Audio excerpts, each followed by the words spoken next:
It may not be the biggest state park, but Walnut Point State Park near Oakland still packs a punch when it comes to outdoor activities. We'll share why you should take a hike here coming up. Take a Hike on WEIU is supported by Roll King, America's farm and home store, camping supplies, kayaks, fishing and pet supplies, and more. Find your store and more information regarding Roll King at rollking.com.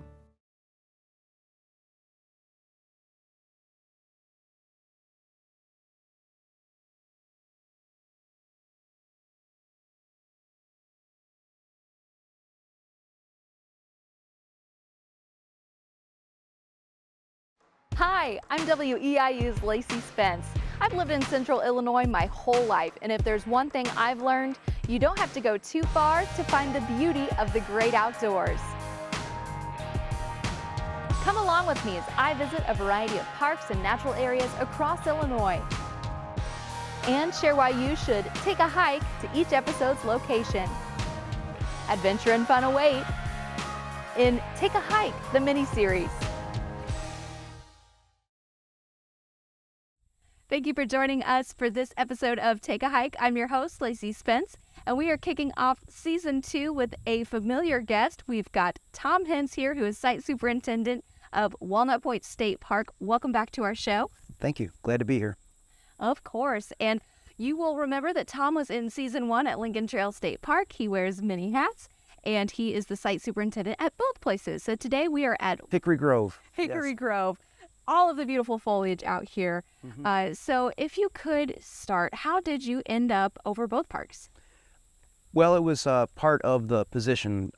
It was set up by the IDNR that one superintendent would handle both parks. It used to be a standalone site a decade ago, but now it's two sites kind of melded together.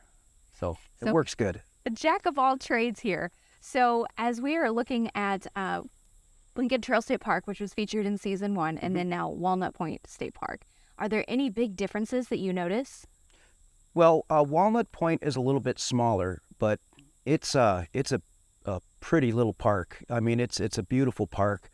It's less than it's about 500 acres, and Lincoln Trail is about 1,100 acres, so it's almost twice the size.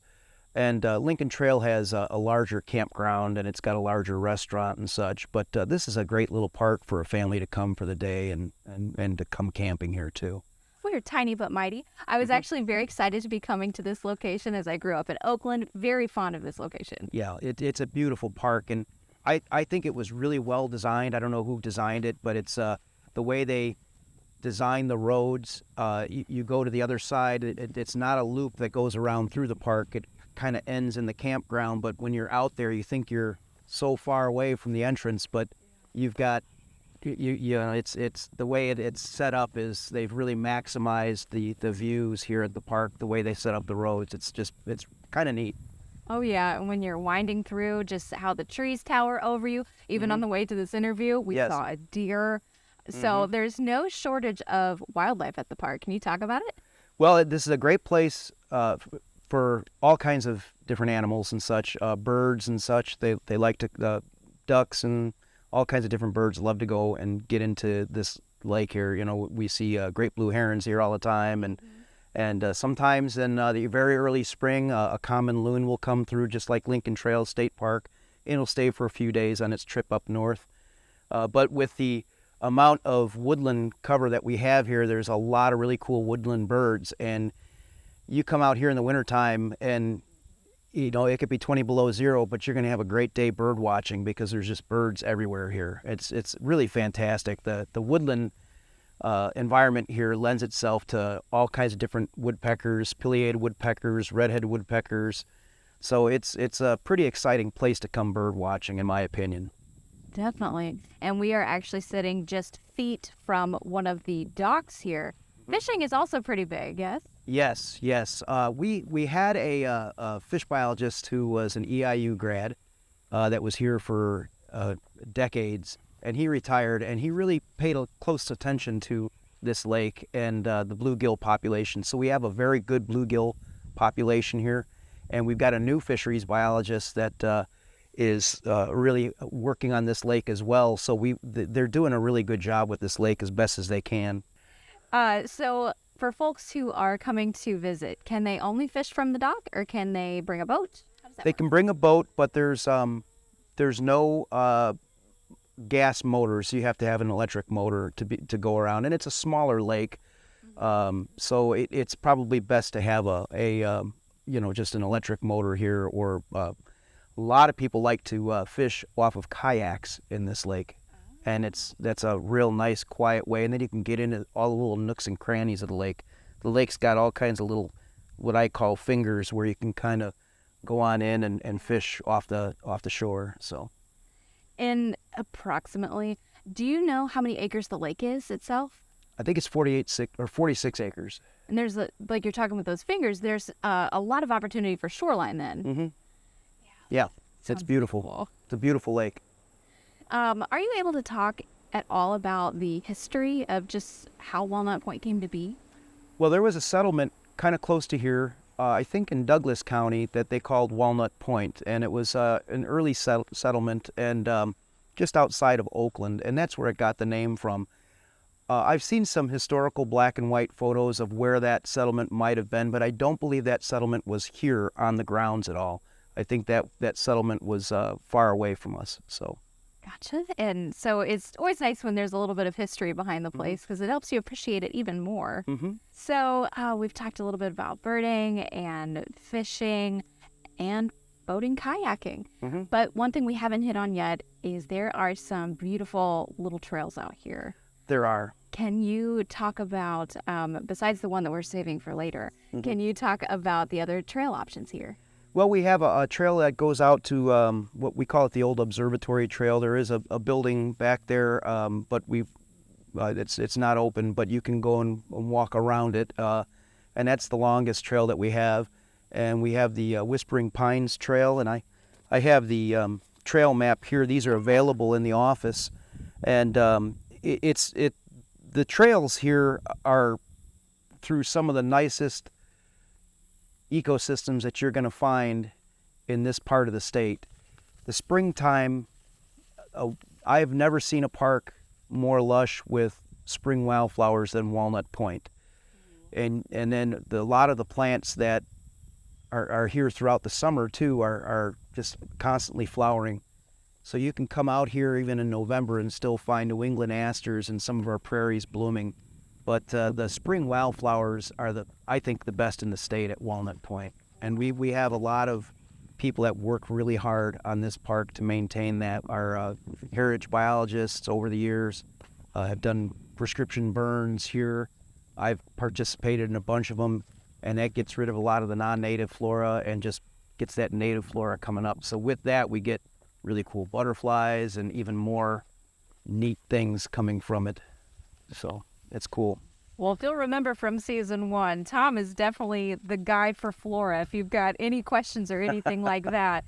And so that's pretty high praise coming from you to dub Walnut Point as such a haven for wildflowers. It is incredible. You have to come out in the spring and see and walk on the trails, and you'll see wildflowers that you're not going to find in too many other places. And so you'd mentioned the Observatory Trail, which is the longest. What other options are there? Whispering Pines, it's 1.75 miles, and that's a really, really beautiful trail too. And then the Woodpecker Trail, which is 100% ADA accessible, which is my favorite trail. Wonderful. And we'll be talking a little bit about that trail coming up. Mm-hmm. But we're also sitting at one of the designated picnic areas. Mm-hmm. And there's a lot of great picnicking opportunities out here. Can you mention a couple more areas that folks can stop at? Yeah, we have Twin Points, and we also have Pleasant View, which is right near our concession stand too. And those are really nice too. We have the group use area, and there's a nice area that you can have a picnic out there as well. But Pleasant View is the one that people rent out, and Twin Points also. Wonderful. Now, also, Walnut Point, known for its camping. Mm-hmm. Can you talk about what opportunities there are there for folks? Well, we have 34 Class A sites with electricity, and we also have 20 Class C sites. Those are walk-in tent sites. We do have some B sites. We've got 6 of those that we want to convert into electrical sites too. So at the B sites, you can pull your vehicle in, but you won't have electricity. But they're nice sites too. So we're planning on hopefully getting electricity out of those sites someday. And we're even looking at the possibility of maybe solar, trying to get a solar site there to go and provide electricity to them. But that's all in the making. We're still looking into that. Sure. Yeah. But that's exciting to think about that, might being able to go that green route and further help the environment, keep stuff nice out here. Exactly. So if I'm somebody who's interested in renting a shelter maybe, or if I'm trying to camp, is that still a call the park office? Is it online? How does that work? It is online. You go to the Illinois Department of Natural Resources website, and the very first page on that website, you'll see book a shelter or a campsite, and you just click that. You have to set up an account, and so you'll set up an account with them, and then you'll be able to go and make your reservation. You got to make reservations for camping 3 days in advance. But don't procrastinate. Yeah, and if you want to camp at this park, you need to make your reservations early, because this campground is booked solid every single weekend through the summer. It's very, very popular. People love it here. And one of the reasons why is some of the camping sites are right there on the lake, so you can go out and you can fish right from your campsite right in the lake. It's just beautiful. What is the season of camping? When can they start booking, and when does it kind of close off? Well, we never close the campground. Okay. We have electricity in the campground, but we do close the water system down at the end of October because we don't want the pipes to freeze and such. So we shut the water down. So you'd have to bring your own water in during those times. And then usually, we wait and see how the weather is going, but usually before April 1st, we have that water system set up. Now, presently, we are working on a new water system. The plans are in the making for a new water system for the park. So we will not be on a well system, hopefully, by spring of 2023. We'll see. But we'll have water coming from the Embra water service coming in here. Yeah. So that would be great. Well, that's exciting. I have to ask, is there anything else in the works for Walnut Point? Or is that kind of the big project That's the big project right now. Yeah, that's the big project right now. Just a few electrical things that we want to do on the shower house and stuff like that. But this park is in pretty good shape. It's really a nice park. And what's it like for you to be able to see folks come in and enjoy it? I mean, from fishing to camping to taking in the trails. It makes me feel good when I see people enjoying the park, and they'll send messages to our Facebook page, or they'll compliment me when I'm out in the public and such, for here and Lincoln Trail. But I have to give credit to my staff. The staff here is just incredible, and the staff at Lincoln Trail is incredible. I can't maintain these parks by myself. No. These guys do I administrate it, but these guys do the work, and I've never had a more dedicated staff in my life. It's really a pleasure working with these people. And so they get to see the fruits of their labor every time someone comes in and shares a smile at Walnut Point. And it means a lot to them, so that's good. I wanted to ask about, there is a prairie restoration on site. Yes. Can you fill us in on what that entails? That might have been back in the 70s, okay. And that's over by the Woodpecker Trail too. And it's got some beautiful prairie flowers in it that are in full bloom right now. I mean, this is the time of the year where the prairie is just showing its stuff. Uh-huh. And we burn it just about every year. Some years we don't get to, but we try to. And if you want to see where the best place to see butterflies and such, that's that prairie. And there's some pretty interesting flowers that are in there. Now let's kind of circle back to talking about prescription burn, because you were saying that can pave the way for beautiful plant life to come back. Is that something that's still actively happening, or is that more of a past project? No, we do prescription burns. It's part of our maintenance schedule. Okay. Some areas we might only burn every 3 years. Some areas with a lot of invasives, we might at first burn it every year for 3 to 5 years, and then we get into more of a maintenance burning. But prescription burning, the Native Americans burned most of Illinois before any of us moved here, and they did that for various reasons, for hunting reasons, to clear out areas so they could have their village. If they were moving into an area, they wanted to have a village, they would set that up and use prescription burns. And in time, over thousands of years, the understory not only adapted but became dependent on those prescription burns. And we, in our wisdom, we thought, we got to stop fire, and we started the Smokey the Bear ethic, and with that, a lot of the non-native plants came in from there and got a foothold. So now we're kind of turning the hands of time back, and we're trying to bring back prescription burns on a lot of our sites throughout the state of Illinois. Earth Day, do you all do any cleanups or anything out here? Well, we do Earth Day in the parks here, and usually 2 or 3 schools will come. We try to find a project for the kids. We've been planting a lot of little oak trees lately. We're losing a lot of oak trees in the park for various reasons, and they're a very important tree in our ecosystem here. And so, replanting oak trees with the kids, they work on that for a couple hours, and then we take them on a little bit of a walk and show them different plants and stuff like that, and make it a nice educational day for them. They love doing it because they're out of the classroom and they're planting trees for us. So Earth Day in the Parks has always been a great program, and that goes statewide. So anybody that sees this, if you have a school that's in another part of the state, go ahead and look up Earth Day in the Parks. It's a great program. Wonderful. We're in our last couple of minutes here. Is there anything else about Walnut Point that I didn't ask about that maybe folks should know about? I would just say that it's a nice, relaxed park. It's a little bit out of the way. Any of the activities you're going to do here is very pleasant, and it's just a nice place to go for a day and to go camping and stuff. And a lot of people have a lot of memories in this park. They just, like yourself, Myself included. a lot of people grew up fishing in this park, and so it means a lot to them. So you don't have to have a huge park to generate a lot of love, but it's a smaller park, and a lot of people love it here. And we can see why.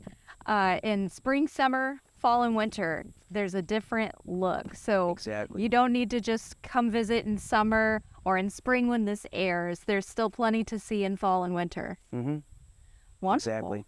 All right, well, we're going to take a quick break and transition to our Take a Hike highlight with our ADA trail. So don't go anywhere.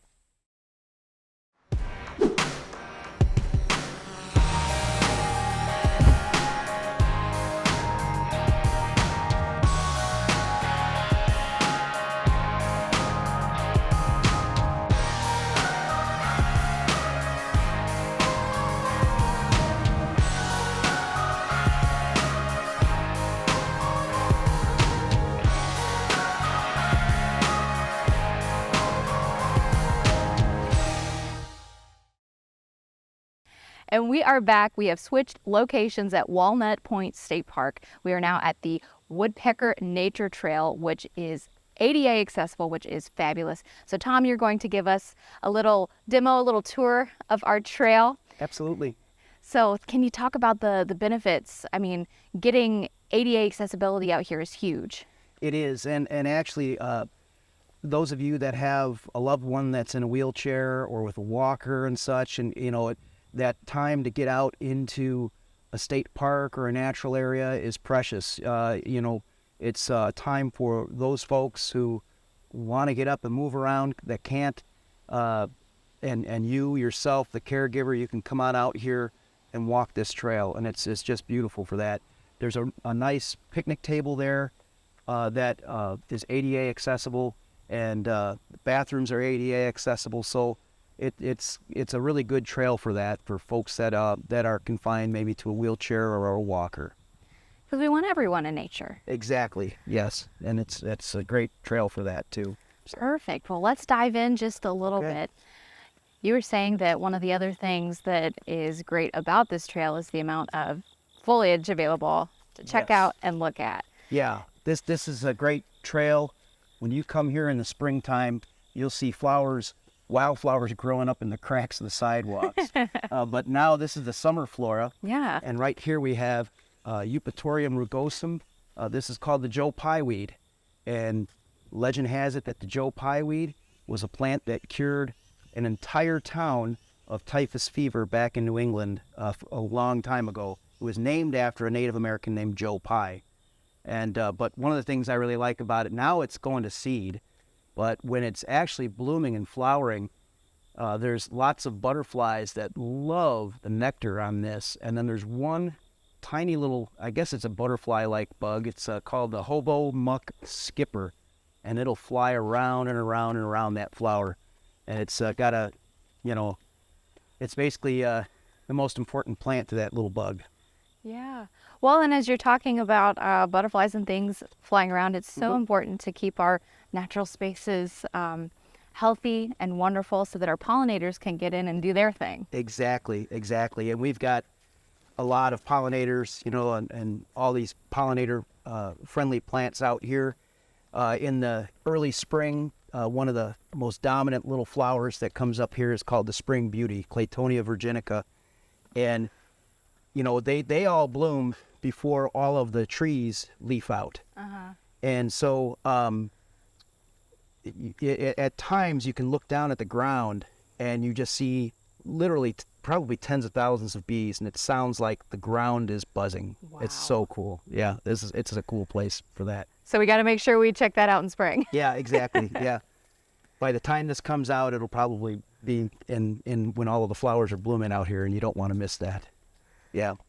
Wonderful. So what else do we have growing out here? Let's see what else we have here.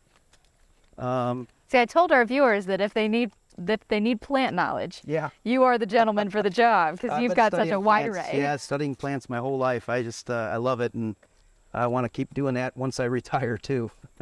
So, this is a great plant here. This little heart-shaped leaf plant, it blooms in the spring. It's called the wild ginger. The Potawatomi Nation called it sturgeon flower because the roots of it do taste like ginger, and the Potawatomi used to hunt sturgeon when they lived way up in the Great Lakes. And so they would take that actual root and flavor the sturgeon. Now, sturgeon can be huge, and so it provided a lot of meat for a lot of people, but it tasted like dirt. So they needed something to go and flavor their meat. Now, the interesting thing, the way that this plant pollinates itself, is it's got a little flower. It's gone now, but it blooms in the spring, but it's a little brown, reddish-brown flower that lays on the ground, and it smells like rotten flesh. Oh my gosh. So yeah, all of the little carrion beetles and things like that go into that flower. They get stuck in the flower for a while with some sticky stuff on the inside, and then they get pollen on themselves, and they go to the next flower. So that's pretty interesting little plant. And it's a great ground cover too. I think it would be a great plant to put in your yard too. It kind of spreads eventually. So it's nice. Yeah. We can go over this way if you want. Sure thing. And we're not even that far in. No, and something to note for our viewers that are following along, there's already a bench that's just right off the entrance. Yes. And that is phenomenal, again, because we want to make sure that if someone is, working on building up that strength again, you can take a break right off the bat, and it's so peaceful. Yes, exactly. Right, exactly. There's more around every little bend here. This is a tree. I talk to a lot of students here at this park every year. This is an elm tree. You'll see that it's got red, white, red, white, red, white. It's kind of layered. It's kind of hard to see this now, but so it's an American elm. A lot of our elms are dying from Dutch elms disease, which is sad. But this was a very important tree to the native people of this area. We always think of Native Americans having birch bark canoes, but they had elm bark canoes in this area, and it's very easy to strip the bark off of this tree. And the native people also used it for almost like shingles on their wigwams, because it was so easily pulled off and used as on top of the wigwams as shingles. But if you go to the Field Museum, they've got an elm bark canoe up on the wall in the new Native American exhibit, and it's just kind of neat to see that. And again, unfortunately, elm trees are dying from the Dutch elms disease, which is spread from the elm bark beetle. But I still see elm trees all over the place. We still have them. It's not like the emerald ash borer that devastated our ash populations in Illinois in a very short amount of time. We still have them, and they've got a lot of history to them. And so as we are making our way through the trail, not just flora to look at, but also some other scenery, can you talk about what we're looking at? Well, this is one of the little narrow fingers, as I call it, of the lake, and this is a great place to come in with a boat and fish off of some of these logs that have, some of these were actually dropped on purpose in the lake to provide more habitat for the fish and also to get a little bit more sunlight onto the shore to encourage some of the plants to grow for erosion purposes. You get in between some of those logs, and that's where there's a lot of fish. You can go and fish for them right there. So it's a pretty interesting place. And the good thing about this trail is that we see water here, and you'll see water over there too. It just kind of, it's almost covered, or not covered, but surrounded by water for a while too. So it's kind of an interesting thing to take a look at when you're out here too. So there is a cool grass over here I can show if you want. Sure. This is Hystrix patula is the scientific name of it. And this is called the bottlebrush grass. And the bottlebrush grass is a great woodland grass that holds the soils and holds, well, there's a nice big spider on that one. We'll grab Keep this that over instead. there. Yeah. But this is a great grass that'll hold woodland soils because in our prairies we've got grasses that have super deep, thick root systems. We don't have that as much as in our woodlands. So that's where we get a lot of erosion. And so many of our recreational areas are woodlands surrounding a lake, and all of that erosion and the shore keeps on just sloughing off into the lake and such. If you want to go and hold the soil from going in a lake system, you got to control the uplands too, and this is one of the grasses to go ahead and do that. It provides great erosion control. But that's it. They call it the bottlebrush grass because it looks like a baby bottle brush. Yeah. So, yeah. Well, Tom, you've been a wealth of knowledge, and we Thanks. appreciate your time out here at the beautiful Walnut Point State Park. And we hope our viewers will join us for our next episode of Take a Hike. We'll see you then.